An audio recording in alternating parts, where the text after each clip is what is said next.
Hey, aloha, good morning, good day, good whenever you're listening to this. Coming to you Sunday, August 14th, live Korean natural farming office hours from the beautiful Hilo, Hawaii.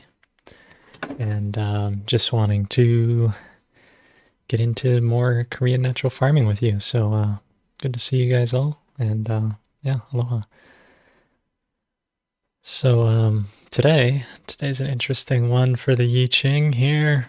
One of my favorites. In fact, it's not really a favorite here. It's one of those. They're not all good, and like saying that you're doing benefit here. But this one is work on what has been spoiled or decay, and it's mountain over wind.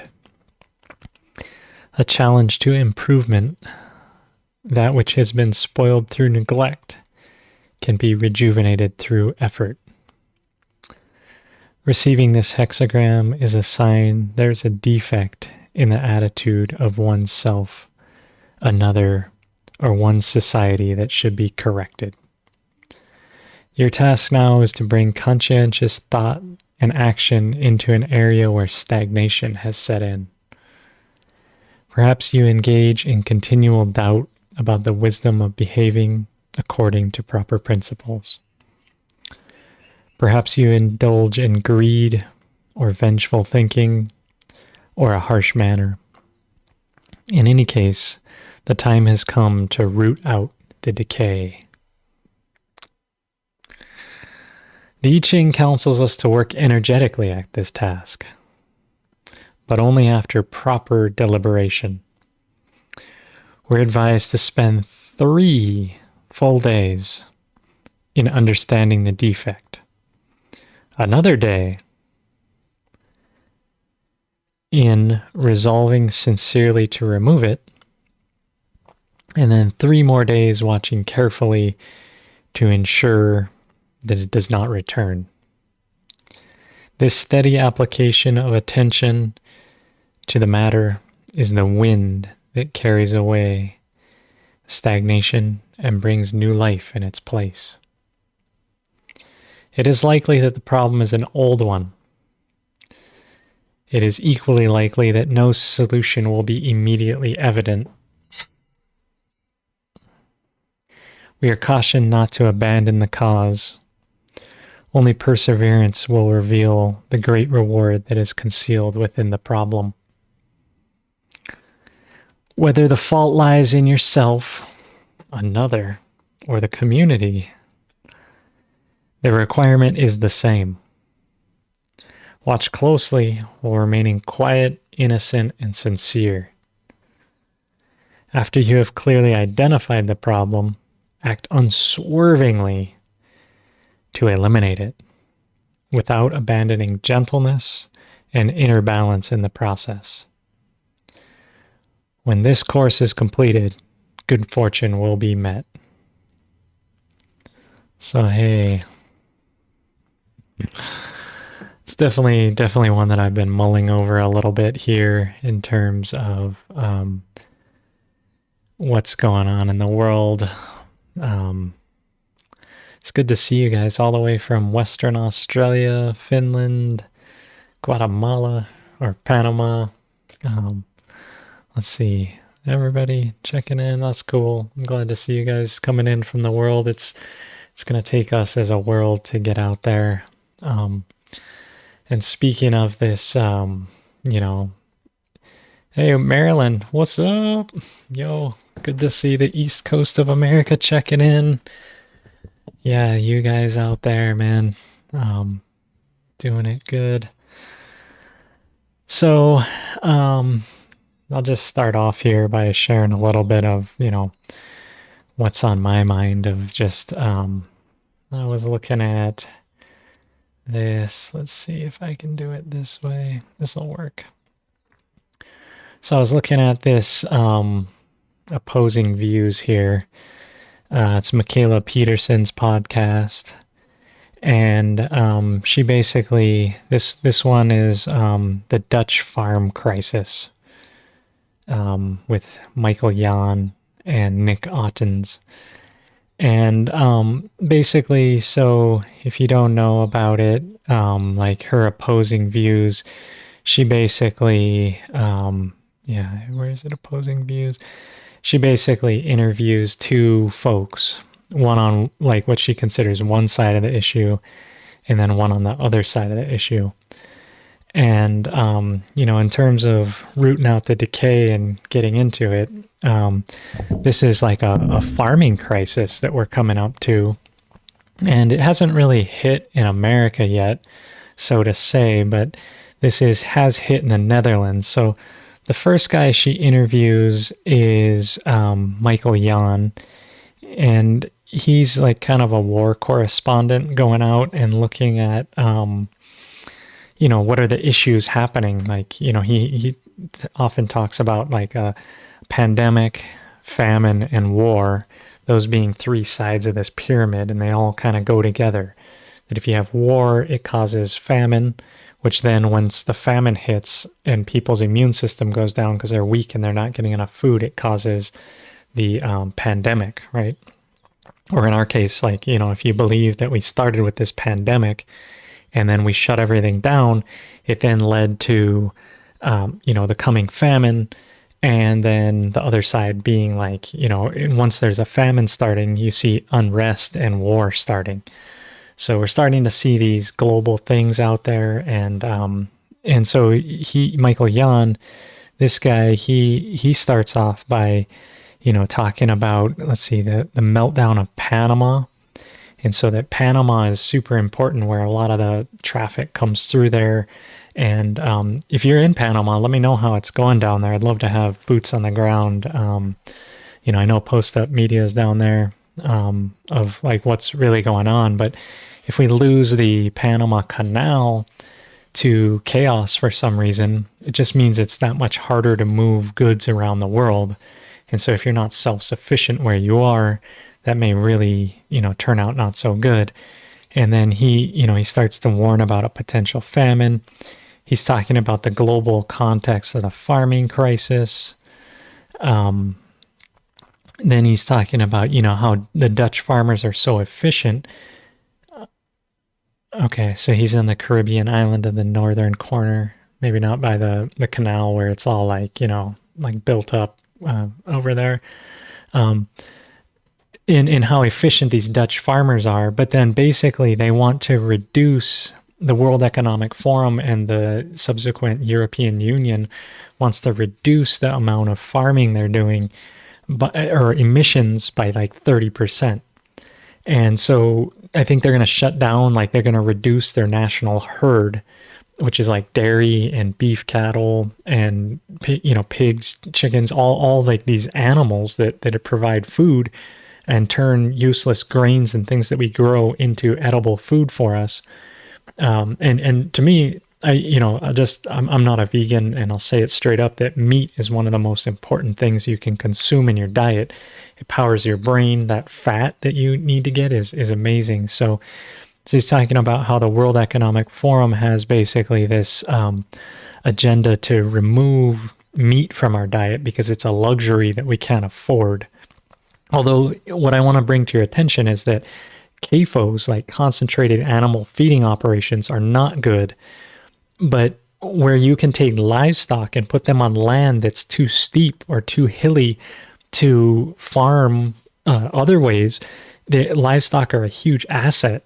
And to put these animals on, slopes and valleys and crags and rocks and, where, and they can still eat, it's great. And the water they're consuming is mostly rainwater or in the fact of grass. The vegan agenda will tell you often that it's like there's so much, they drink so much water and they eat so much food. We should just put that food straight to people. Hey, what's up, Ali in Missoula? You probably know about this, like up in Missoula and stuff. You can graze cattle on those mountains and those hills and in the plains, then you grow grains and utilize the land this way. So the animals themselves, they're not like, the grain that they're eating, you can't just take that and feed it to people. it's inedible. Like you can't eat that corn that they grow for the the food that I feed to my chickens. That grain corn that I buy, you can't feed that to a human. You can't cook that up and eat it. So this idea of like, oh, the animals are way less efficient eating this. They're actually super efficient eating this, like eating silage. And if you do Korean natural farming, you take leftover corn, you cut it up and you bring in this silage. And then you feed the animals this good food, which otherwise would be indigestible to us. So they can eat all these waste products. And so the animals aren't stealing food from humans. They're actually able to eat more food that's unavailable to us. So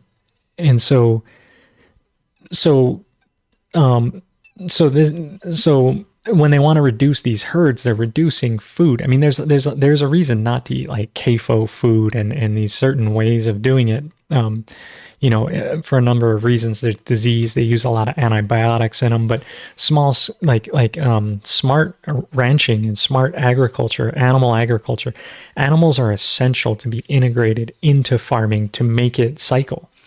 Like if I take compost and I let it sit, it takes months to break down. But if I ferment it and I feed it to an animal, they can break it down in a matter of 24 hours. And so to feed a hungry, growing population, you actually need to integrate animals into this cycle to speed everything up to get it to go. So the World Economic Forum saying we can't eat animals anymore, destroying agriculture, saying that you got to reduce 30% of the farms, which is kind of the amount of housing they wanted to build. And then the other farms they're taking in reducing the herd so that they're below where they can make their loan payments. So then their banks are going to repossess their homes. So it's kind of like a war on farmers that's happening. So to root out this decay and just to speak about this, thanks for you guys, just tuning in to let me kind of talk about this.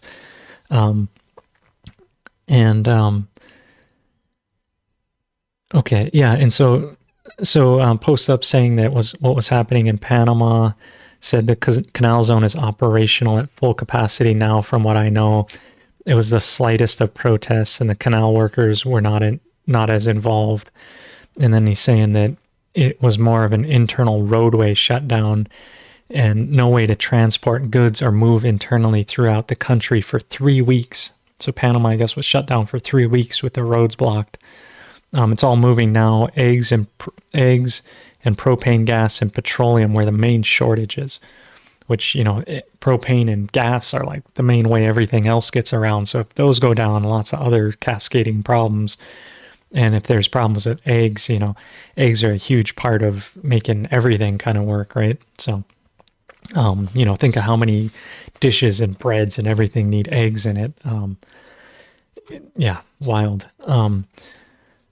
And then Ali's saying she just watched Game Changer on Netflix, very anti-animal products, wondering what I thought about it. I'll check it out. I haven't watched it, but there is a vegan agenda upon us. I know that. And I've known actually in my life, just to go in a little bit into the veganism, I know vegans, I know vegetarians, but and I was thinking of becoming a vegetarian at one point.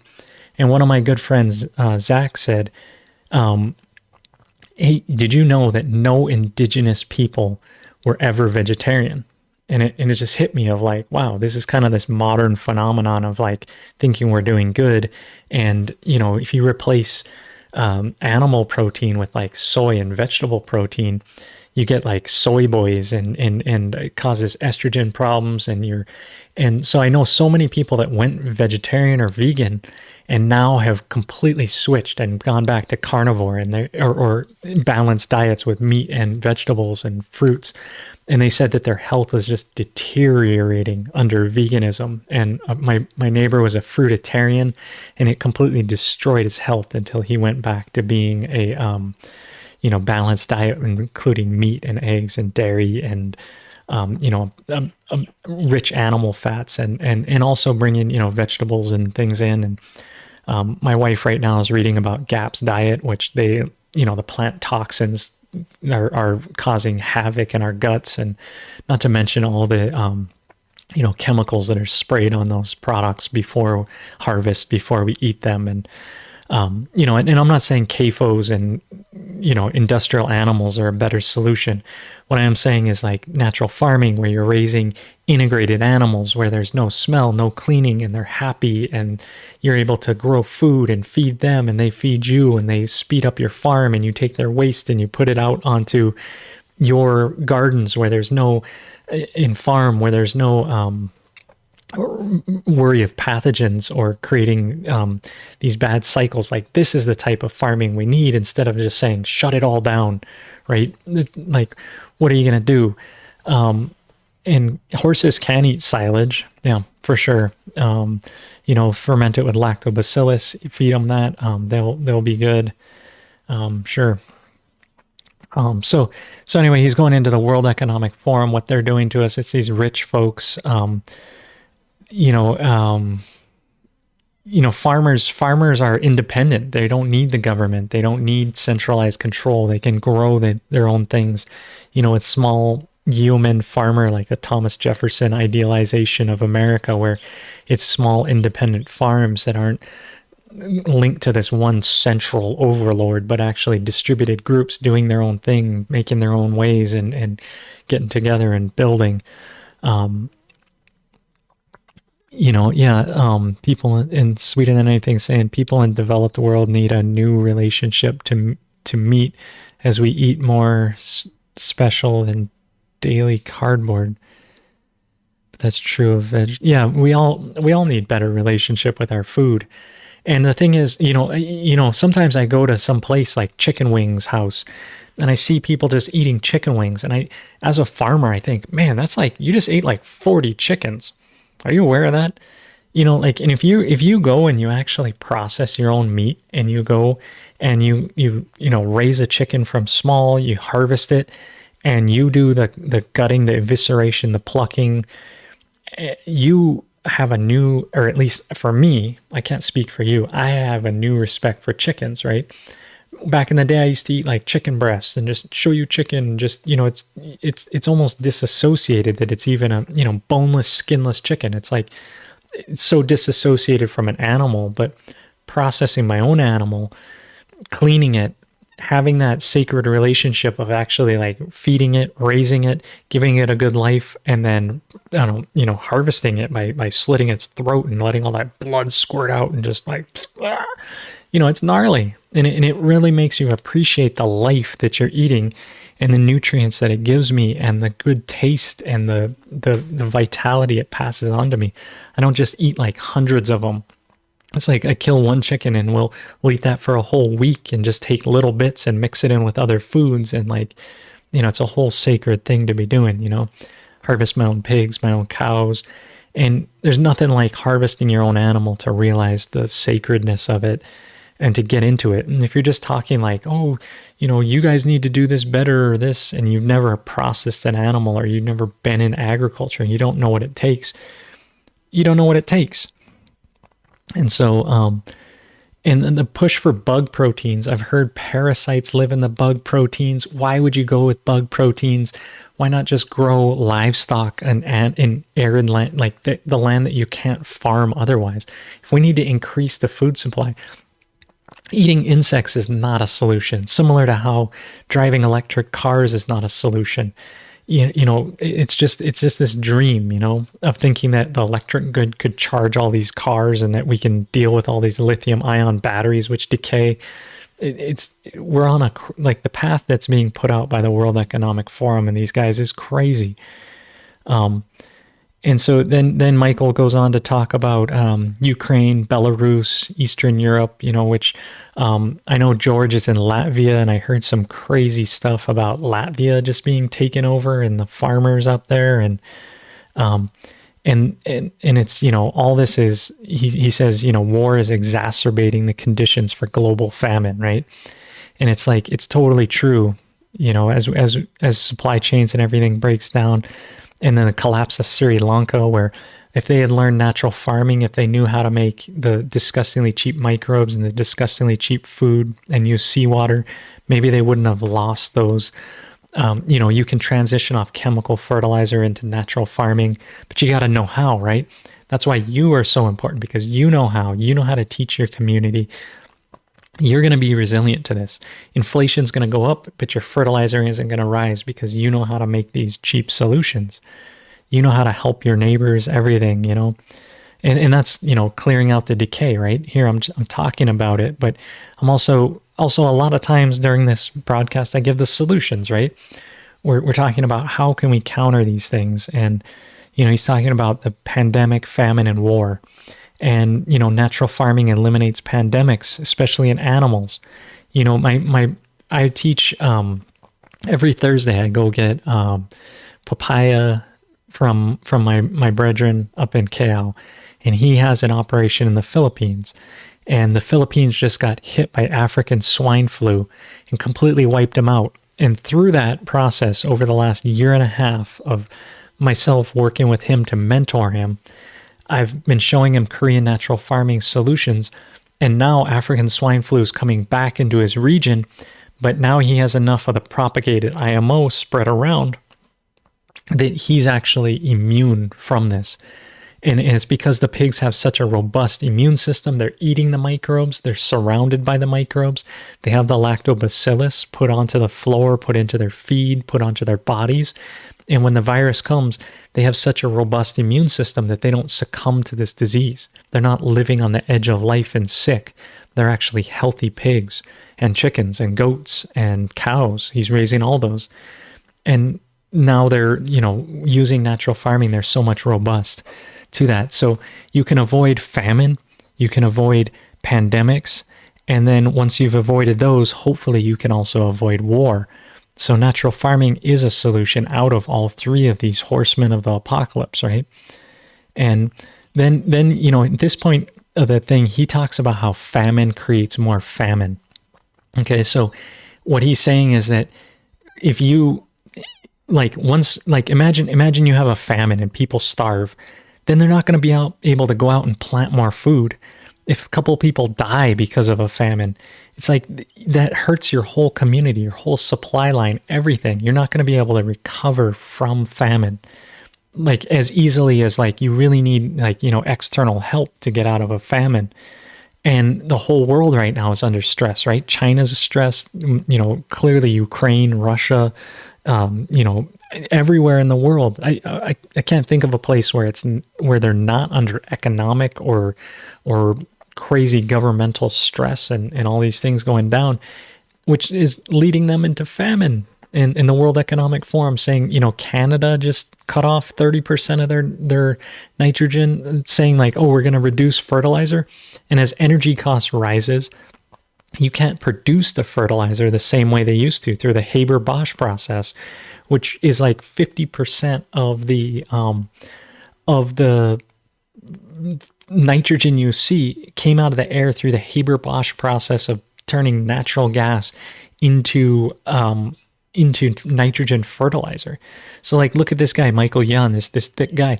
50% of him came from this process, from high energy costs, and that's just going away, right?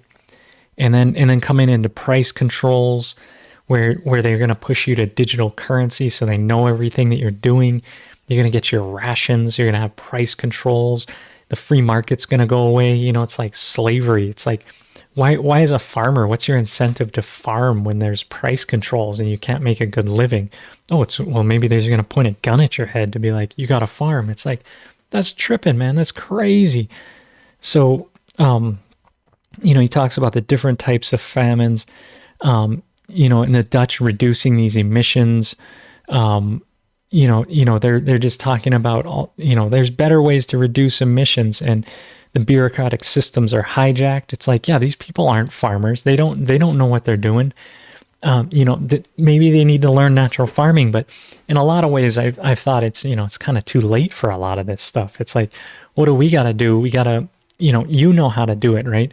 But the tools I'm giving you aren't to prevent the collapse. It's to promote the recovery, right? At this point, that's kind of the way I look at it. And maybe this is where I need to clean out the decay in my thing and think there's still hope. There's still hope for the world. But I really don't think so. I mean, part of me is like, I'm just battening the hatches here, getting ready and planting my stuff and getting my ark ready to sail as the rains are falling.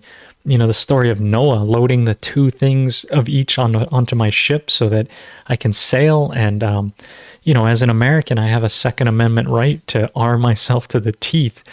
And, if you're not on the ship and ready to, when the rains fall, man, you ain't getting on the ship. And I tell you, don't try to come over here, man. And, even if like, say the government came and tried to say, oh, we're going to take the farms and sequester your food. And that's typically what happens during famines.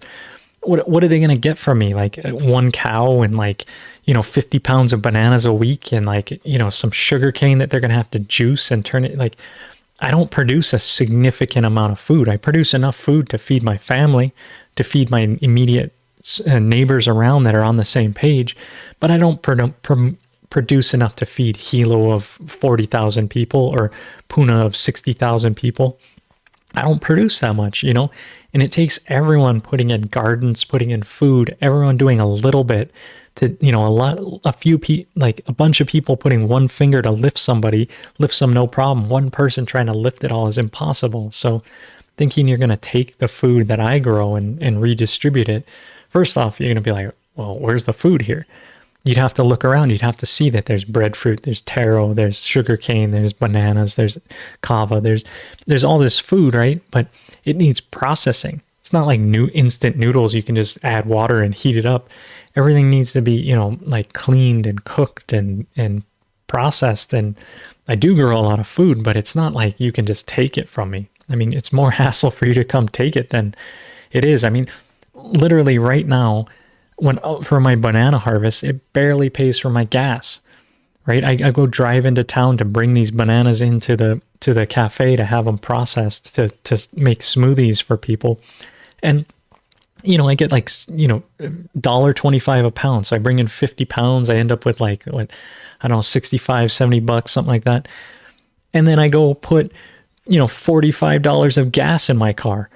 It's like, oh my gosh, it doesn't even pencil. So I just think we're in a bigger situation of energy and everything being coming on. And then he talks about PhD level of war and an informational war of censorship. I'm not even sure this episode will get censored, because I'm talking about these topics and they don't really want a whole bunch of people that know about this to understand, there are solutions. There is a problem. Korean natural farming can help you, getting, and also we've been so radicalized. They're getting each other. He says they're getting people to fight one another. And it's totally true. How do you know, if you're in America, people that are like red or blue or whatever, and they're at each other's throats over simple issues that could be easily resolved. No one's either red or blue. It's like, it's the Fox versus CNN, And whereas people like people care about people and growing food and it's when you're so disconnected from your means of survival that you have to fight each other to think they have what I need. And I'm angry. And I just did a whole thing. Again, I taught Hawaiian Sanctuary this past week, and I just did this whole topic on one of my favorite things here, which was the 50% here of basically that let's see, I'll go back to this slide here where, sorry, I'm kind of clicking through, but basically you got this deal here where there's 50% of the microbes that are neutral, 25% good, 25% bad, but that never happens. So what you end up getting is where when the bad take over, they've only, let's see here, if I can slide that over, I'm still in the way. Let me put it on this one, transition to that. So it's like it's only this 5% difference. And if I'm kind of going hand waving over this of just this little bit of what I'm talking about. But if you followed this, this slideshow here, let's see here, if I can pull that over, pull this up here where it's saying, basically from this initial 25, 50, 25 here, that you go into where if the bad takes over, the conditions become bad, 5% of the good go away, 5% increase on the bad, and then this 50% all become bad because they all join team bad because they're in the majority. So 80% of your system becomes bad. And again, these numbers aren't correct. It's just expressing an idea that's, it's more like 10 and 15% or something like that. But 80% become bad. So if you just fight the bad, and you're fighting all these neutral intermediate people, and there was only a 5% change. So the solution here is to actually, the neutral microbes will work for food. So you start feeding, instead of fighting the bad, feed the good. The good will increase by 5% and become dominant. And by feeding the good and nourishing the environment, all of a sudden now the good become that extra 5%, the bad go down to 20%, and the whole system becomes 80% good. And this is the way to win against this whole famine, this whole thing, this whole system we're being put into. This is the way to do it, is to reinforce the good and to bring the good here and use the natural farming solutions to nourish the soil, nourish each other, do all of it good and teach each other, teach the basics to people, teach the neutral microbes about these solutions, show them, bring the earth back to life and things. This is the way to do it, right? And the microbes can end the climate change, support the good instead of going towards a desert and neglect and killing, but go towards these forests and go this way. Yeah, I'm sorry, LF, man. Yeah, thanks. It's man, you got to do what you can, but this is the way to do it, right? This is the way to man. Yeah, the OHN spelling, man. My rooster just knocked over my my OHN. He dumped out all my licorice, which I was just like, oh my gosh, are you serious? Strangle that rooster, man, I tell you. Sometimes you feel like that, but it's not necessarily the solution. What I should have done is dealt with it ahead of time and not mess that up. Let's see here. So anyway, coming back to this of just like, this guy's telling you about these problems, these things, clearing out the decay, the demonization of other farmers in the 20th century, they just demonize farmers, say we're bad and all this stuff. And what can the average person do to avoid the famine? Well, stock up on food, also grow food, teach natural farming, do these things. And, you guys know the solutions, right? You guys got to be out there teaching folks and helping people because, but more than, like at this point, OHN having that stuff, it's good for you as a medicine. But, as we enter global famine and as the economies and economics change, I've kind of changed my thought process that I'm not even really, like I just taught Korean natural farming the other day. And the 3 solutions I taught them were seawater, disgustingly cheap microbes, disgustingly cheap food. I didn't even talk about the other ways where you use sugar because I thought to myself, well, in a grid down scenario, as this famine's coming upon us, as prices are skyrocketing, the sugar making OHN, making these, sugar ferments, it's only going to get you so far. I'm not saying don't do it, but I'm just saying you might want to come into like learning, get your farm as good as you can, go and do it, right? But learn these other solutions, promulgate, teach these other solutions. So getting these things to people,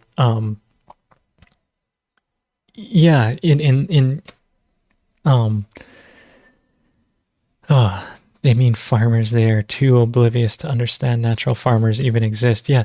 No, I mean, in natural farming, they usually just think, composting, which is like very inefficient system of natural farming, spraying these exudates onto the plants and the food, the medicine, the cleanser, the structure, all these things that I talk about, they're great. But if you can't get them, it's like, man, we need to really understand, say you can't bring in a whole pallet of sugar. Well, then you're going to need to learn these disgustingly cheap microbes. So, and that's what you can do to avoid the famine. So she ended up talking to Michael Yan for majority of this, and then she ended up talking to this other dude here. What is his name? Nick Ottens, and he's up in you know, the Netherlands. But does this dude look like a farmer? I mean, no offense. I mean, I kind of look like that dude if I shaved, right? But to me, it looks like he's not really out farming versus this guy here. He looks like he walks around in the field. He's out there. He looks like salt of the earth, kind of Gabe Brown type of physique to him, right? I'm not saying anything has to do with your physique there, but he kind of looks like an office guy. You know, I was talking about like the soy boy kind of guys, um, and they're talking about what are the farmers trying to achieve here. You know, he's talking about that basically the farmers are not trying to lose their land in the Netherlands. They pass down these farms and they're unable to make payments and they're getting their farms taken away. So they're just trying to protest to be like, no, you're not going to tell us to reduce emissions because that will bankrupt us. It'll cause famine. It'll kill everybody, right? So that's what he talks about, what the farmers are doing. You know, they're trying to keep their farms alive, keep their lifestyle alive while these people are trying to eliminate them. You know, and the Dutch people, I guess, are somewhat, in like, in agreement. They don't want to like eliminate the farmers. And then, so the Netherlands is also the second largest global food exporter. So if you're going to say, okay, well, now they're going to reduce their herds by 30% and they're going to reduce their emissions by 30%, you're going to have 30% less food, maybe even more, because if you imagine you just take away 30% of something, it's going to cause ripple effects that you're going to lose like 50 to 80% of what you have. And imagine that your second largest growing producer out there drops by 30%, it's going to have huge impacts on what's happening. And he's kind of like so nonchalant. He's just like, oh yeah, they'll figure out other ways. It's like, dude, you don't farm, bro. Like, I don't know. I tend to be kind of biased on this when I hear people that aren't farmers telling farmers what to do. It's like, what is going on here? Yeah, and Tara, you're totally correct. The Jadam, which I call disgustingly cheap methods, are the most economical way to do it and to understand. I don't often call it Jadam trademark copyright. We're gonna sue you reserved. I just call it disgustingly cheap microbes because it's an open source thing. Disgustingly cheap food because it is. And Young Song was right here in this house, a good friend of mine, but teaching these folks these methods and getting them out there, it's like, imagine the second biggest global food exporter just says, oh, we're reducing 30%. That means you won't have yogurt and milk. I mean, maybe not you, but like the world won't, and famine breeds famine, right? You remember that from what I was talking a few minutes ago. Like that stuff breeds famine. In causing people to go vegan, you're going to cause people to be malnutritioned. I know there's vegan agendas out there to like push it to be like, well, no, you can actually just eat plants and be fine. It's like, I mean, I know people who have done it long term and they're missing their teeth. They're missing their, they're unhealthy. And it's like ideological because they don't, there's a lot of reasons for it. I don't want to get tied up in that, but you don't want to, you want to eat. Animals are very important. And even if you just said, okay, well, let's eliminate all the animals.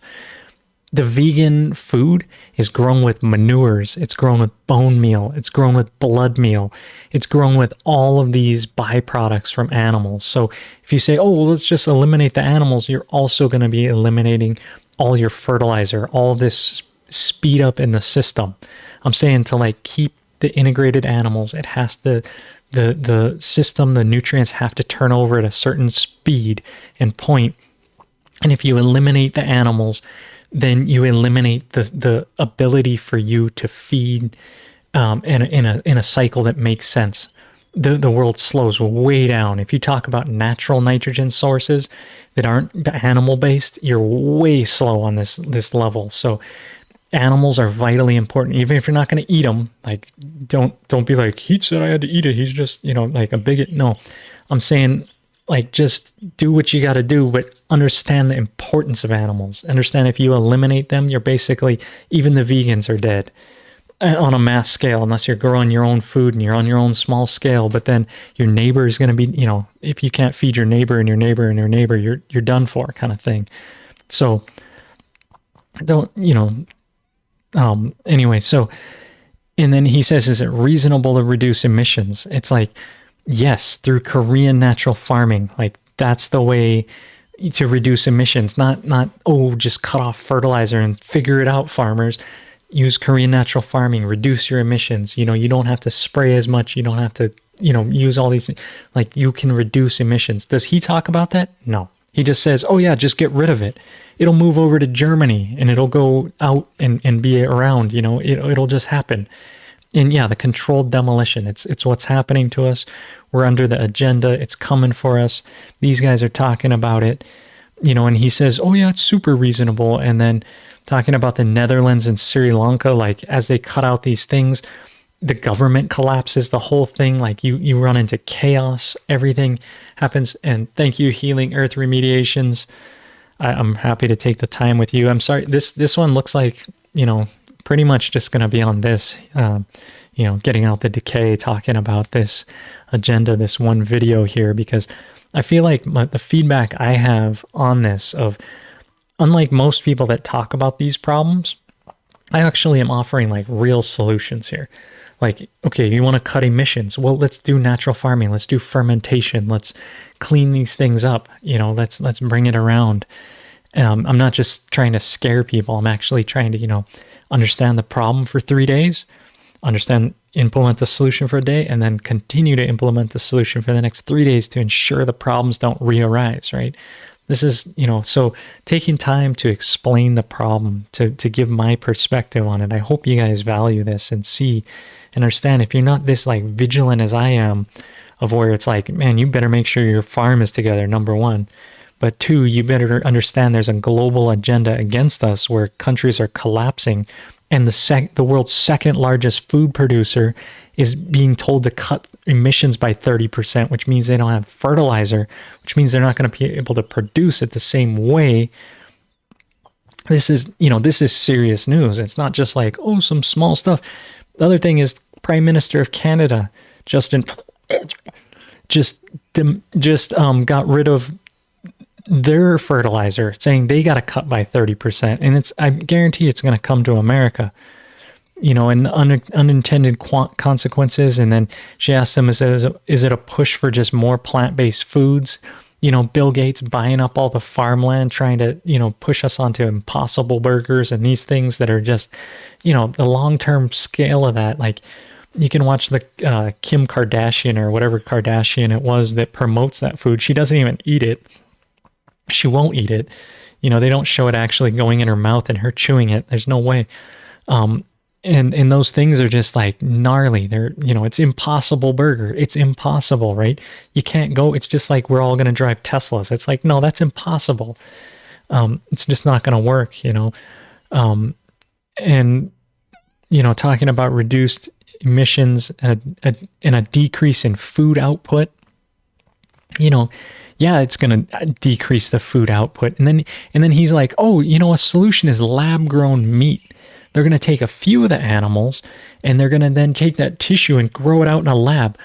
Tell me how that's going to be more efficient than having cattle graze, slopey land where they can't work and, where they can't do normal agriculture. One of the most efficient animals on my farm is my cattle. The only thing I do is I move them from place to place and they eat the grass. And you know what? They produce hamburgers and milk and filet mignon and, ribeye steaks and New York steaks and all that. And the only thing I do is move them from place to place. How the heck am I a lab where I have to put all this time and energy and electricity and everything going to ever be more efficient than a cow? I don't know. I mean, here's this guy talking about, lab-grown meat. It's like, what the heck? How the heck? I mean, it's clear he's not a farmer and he's never done it. It's like cows are so efficient. They just I throw a salt block, water, and it eats grass. It's pretty awesome. And I move it around because I want to actually regenerate the soil and make sure its poop moves around and not create emissions, right? because I'm not doing a CAFO. I'm doing small agriculture animal things, and it's awesome. And so, yeah, how do you live off dead food? It's all living, man. Yeah. Oh, and you're saying the lab grown meat is the biggest BS I've ever heard. It is. How do you get the word out? So Linnea Cannon is asking, how do you get the word out about natural farming to chemical farmers on a wide scale? You don't. You just let them eat shit during this famine. I'm sorry. And they can, if they're not ready and they're not looking for it, it doesn't matter. The best way to do it actually is to be the example yourself and to start doing it so well that they're like, wow, I can't, because if you tell them and you say, this is going to work for you, you're never going to change. But if you start doing it and they look and they're like, wow, that's really working for her. Linnea is really doing it and she's kicking butt and she's making money. She is thriving, is prosperous. I'm going to copy her, and they'll copy you. But if you just go and say, hey, chemical farmer, do this, they're going to look and laugh at you. It's never going to work. So the way you want to get people to change, you got to start doing it. You got to be more prosperous, more, doing it better than they are, and they'll jump ship immediately. Why would you continue with something that degrades your health, degrades the land? Why? Because it makes money for you and you're making a living, you're making it work. But if you can do all those things and make it work for you, plus heal the land, heal the people, they'll copy you. So when I get kind of critical on this and I say, oh, it's too late for them, it sort of is, but it's because we aren't rising up. We aren't thriving. We aren't doing as good of a job that they're like, wow, I can do that, right? You don't need to get a chemical farmer to change. We need to change. It's an internal change. As we do it, the change happens, right? It's the weirdest paradox. And that's what I'm here trying to teach about, trying to get into, share with you guys. Yeah. So this is what I'm talking about. The craziness going on. Big news all over China, Taiwan. Yeah, I mean, we're in World War III. I mean, that's what you got to realize, man.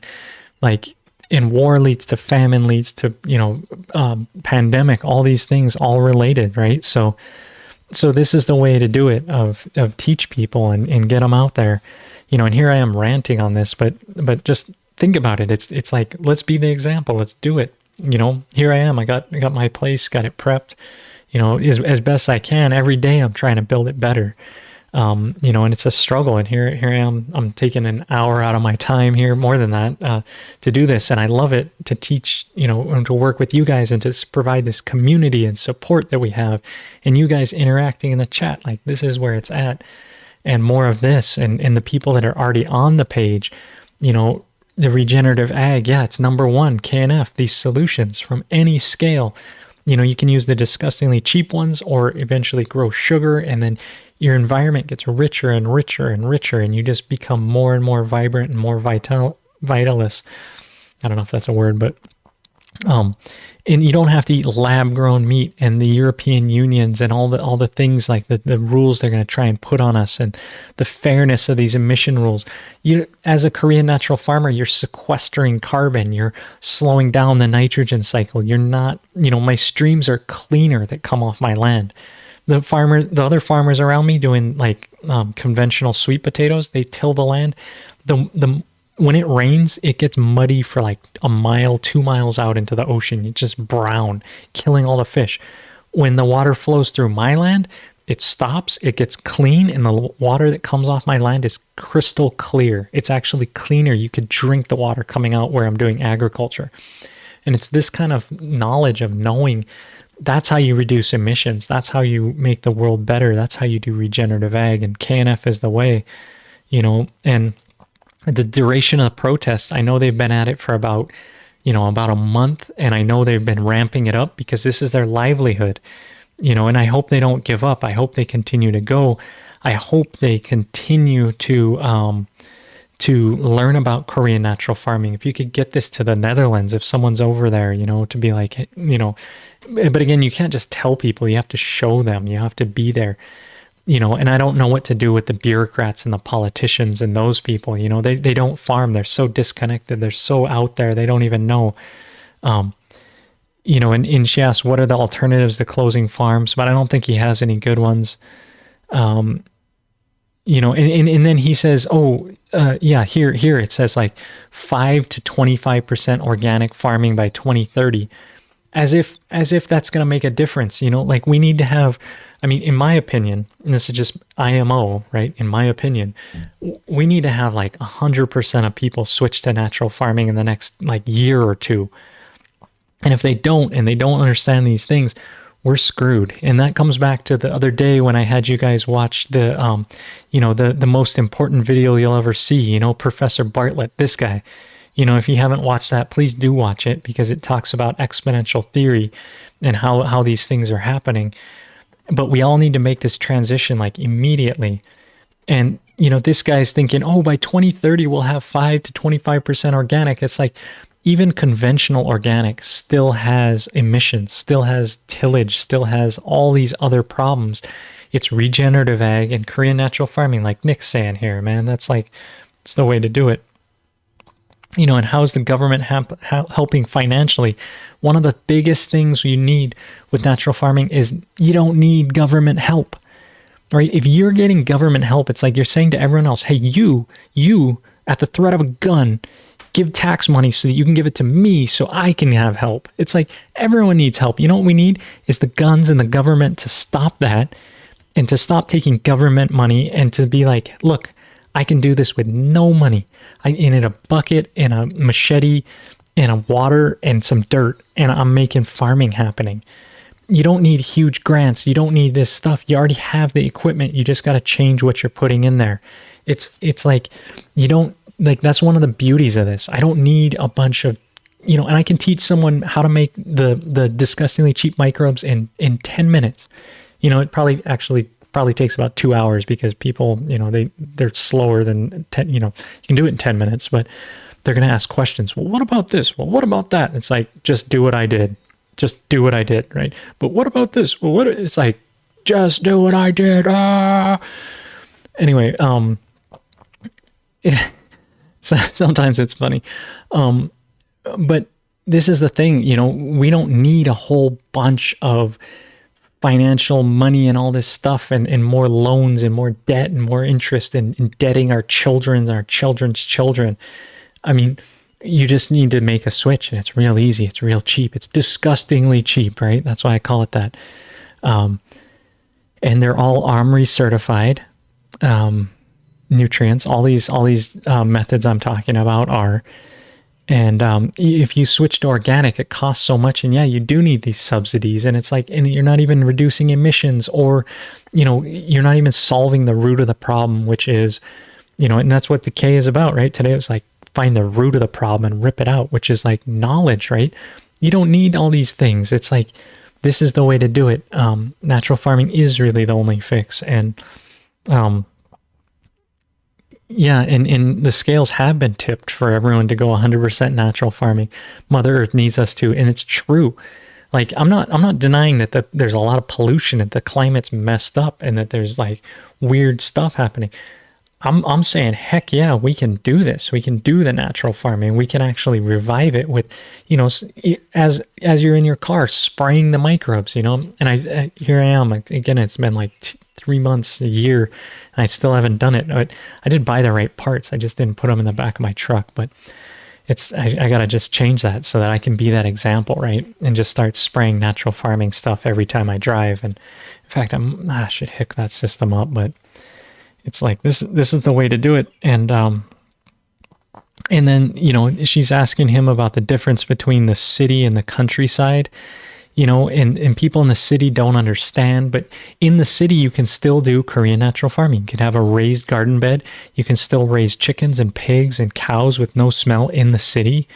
Imagine a community piggery, a tall skyrise, and everyone brings their compost down and ferments it and feeds the pigs, and the no smell pigs occupy the first floor of your building, and there's no smell and there's no cleaning, and everyone, as they get to go down the stairs, they get to pet the pigs and be like, oh, hey piggy, and each, they have a community of pigs that they raise there, and then they get the meat and they process it, like, and they get the compost and the fertilizer and everything right there. It's like, imagine systems like that. KNF enables you to bring agriculture into the city, whereas before it's outcast because it's so stinky, right? The manure, oh, pigs are gross. No, they're not.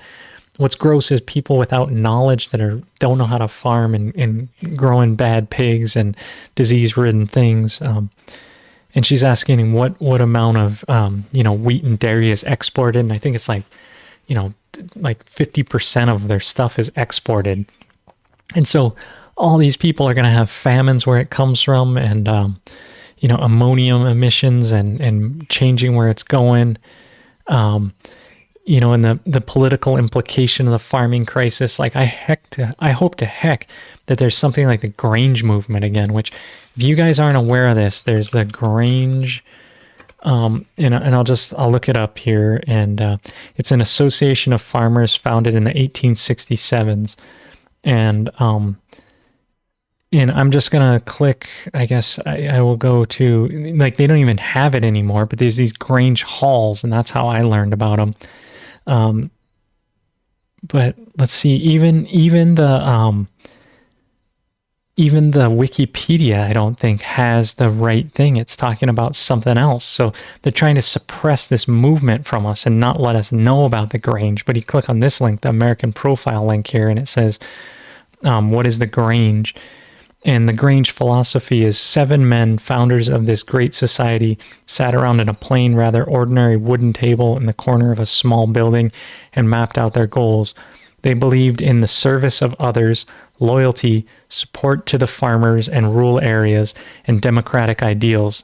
The Grange was one of the first groups to admit women as equal members, according to the National Grain Order of the Patrons of Husbandry.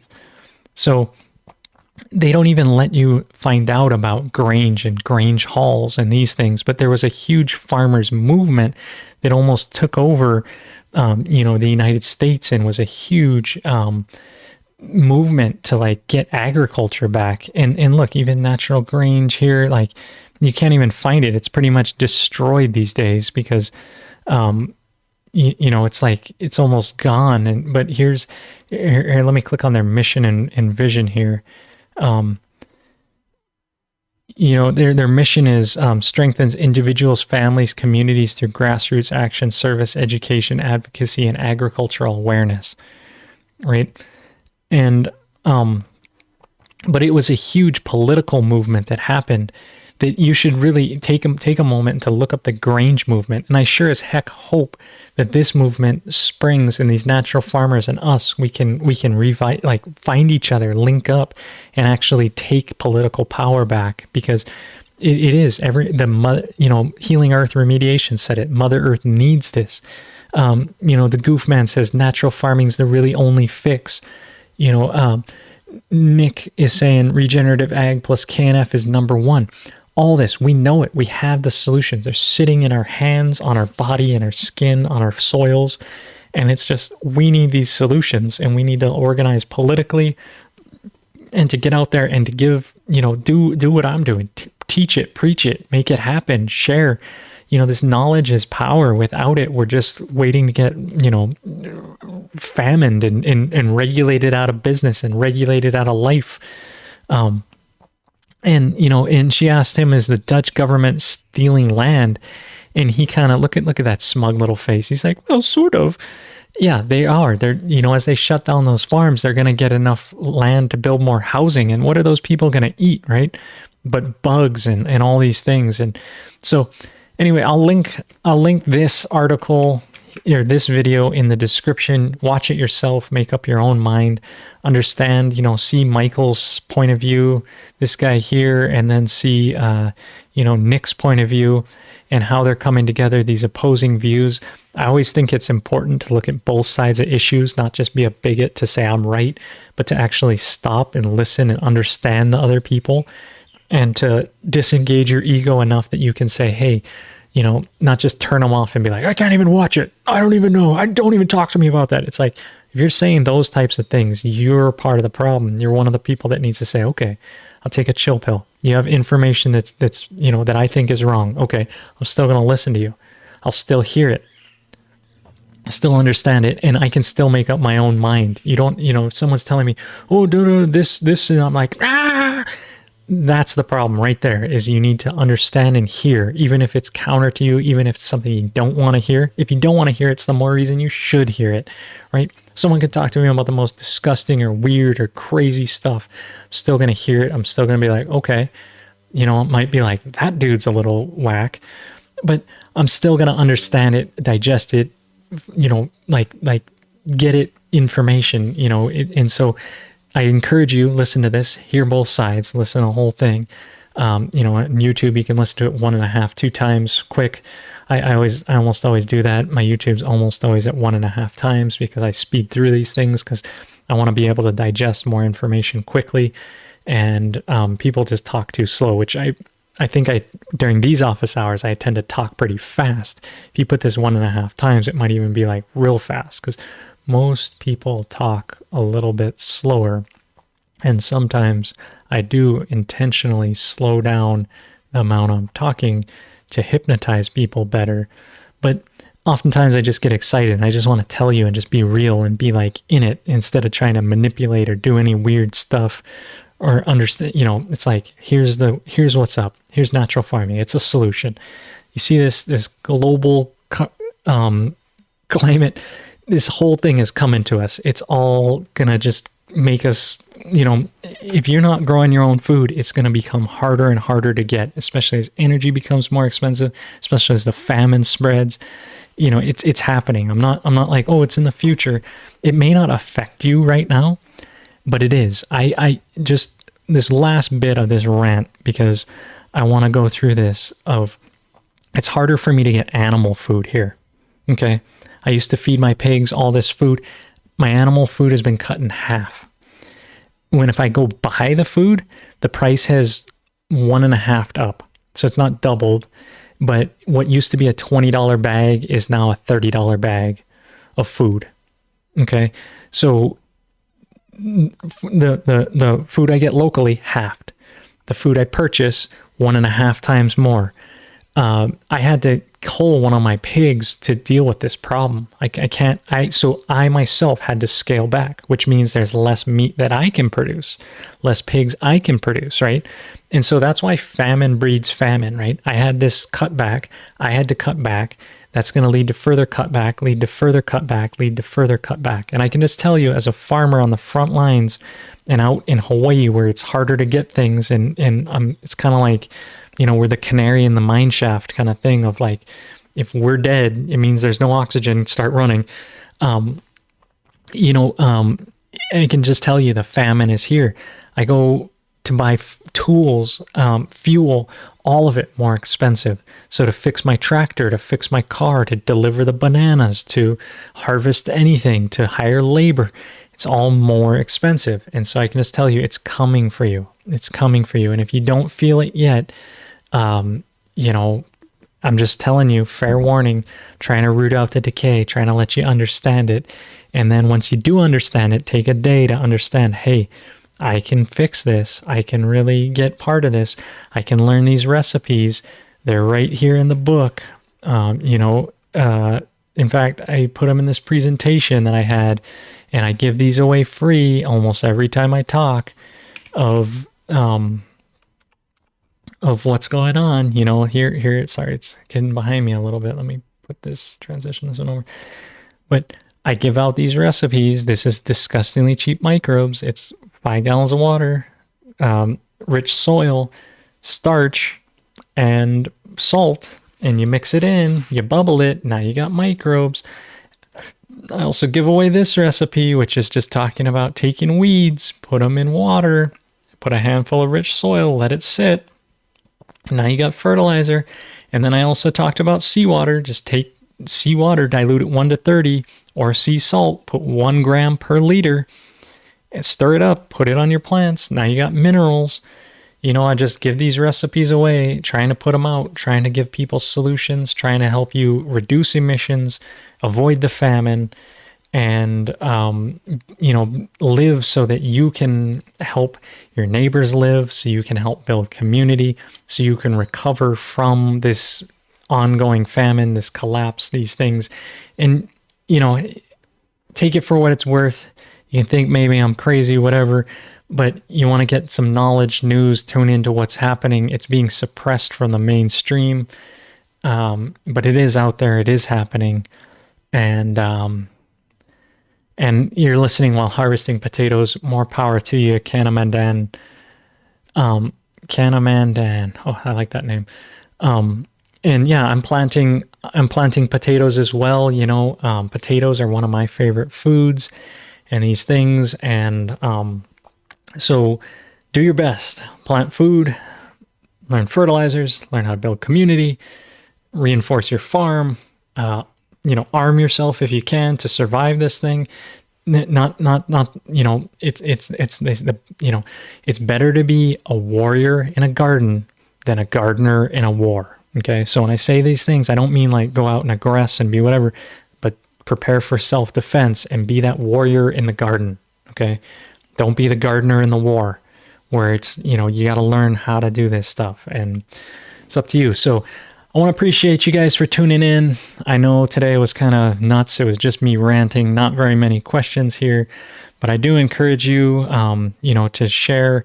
One thing I've really been enjoying is, may as well share it with you guys here, is Julia's channel. And, the other day I woke up and I was just like, man, what am I going to do with my, I was feeling like I actually was not wanting to go out and to teach the class at Hawaiian Sanctuary. I woke up in the morning, I was just like, I'm going to drive down there and teach some people. And it's like, and I was kind of resisting wanting to do it. And my wife said to me, she said, think of Dr. Park. And I was like, okay. And I thought of Dr. Park, and I thought about this natural farming that was given to me. And I thought about the what the goodness I can do. And I taught people this exact same lesson of how to do this. And then as I was eating breakfast that morning, I happened to watch, a bit of Julia's channel here. And it's just so nice to just see, like, look at this, just beautiful flowers here, and just everything she's growing up in Finland, and Post Up Media reaching out, the Goofman reaching out, Stonemason reaching out, just sharing these things and seeing what's growing, how you guys are doing it. I mean, look at this, just growing, bringing in these cauliflowers. It's stuff like this that gives me hope in the world. And when you say just, keep singing, keep chanting, keep planting, it's like, I know the community that we're growing here, the things we're doing, it really does give me hope. So in all this whole message of like what I'm talking about, I'm just, it's the world's things, but then I want to end on this positive note of just checking it out. Like, look, broccolis. I mean, if you see the end of this video, she got like look at these flowers and things. It's so beautiful. And I wish I got to up my game, but look at this basket, okay? It's full of food, and all this came out of her garden, her efforts, her yard. And it's just like, when I see stuff like this, I'm like, we got this. If enough of us do these things, we got this. And so I just want to shout out to Julia. Thank you. And then, her latest video here of taking her maintenance solution, putting in her pond, running her sprayer, putting this in, being, and all these different foods that she put in, the seawater, the minerals, and putting this out so that she, and her beautiful goats here, and spraying this on the land where she's, running this through this kind of sprayer and getting everything soaked down. Like, this is the reason for doing what I'm doing. This is what, if everyone did this, and this was everyone's yard, and we're all working this way, we'd be so cooperative, we'd be so fertile, we'd be so abundant. And thank you for giving hope to the world. Thanks for making it happen. So I just want to shout out to all you guys, natural farmers. Thanks for tuning in. I'll be back next week for sure. And love supporting this community, love supporting you guys. And thanks to the Pure KNF Foundation for making this happen. Thanks for super chats here from Healing Earth Remediations. keeping the love flowing both ways. Feel free to send me videos, send me things, inspiration, whatever you want to send. Appreciate it. I'll be teaching livestock this week, and I'll have some of those videos to share with you guys. So be going into depth that way. And anyway, love you a whole bunch, and want to thank you for being who you are. So, as always, long live the natural farmer. Little Korean heart, love for you guys. Aloha.